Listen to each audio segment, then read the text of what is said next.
Editor suggest max visible suggestions controls how many suggestions IntelliSense will show before showing a scroll bar up to a maximum of 15.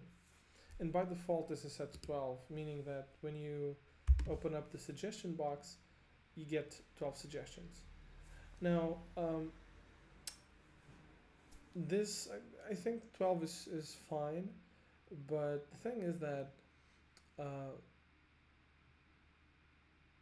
when I'm coding, I usually make it so that the suggestion I want to accept is the first one, or becomes the first one, even if I have to type a few more characters, because it's more comfortable than using the arrows to select the suggestion.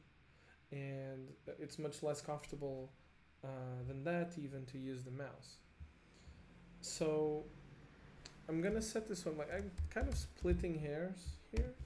It doesn't make much difference, but I'm just gonna set a round number and get 10 here, because it makes for this box a little bit, it makes it so that, it makes it so that this box is a little bit smaller, so there's a little bit less entropy, and I'm going to write whatever needs to be written in order for the suggestion to show up in the first place anyway. So I'm gonna leave this one as 10.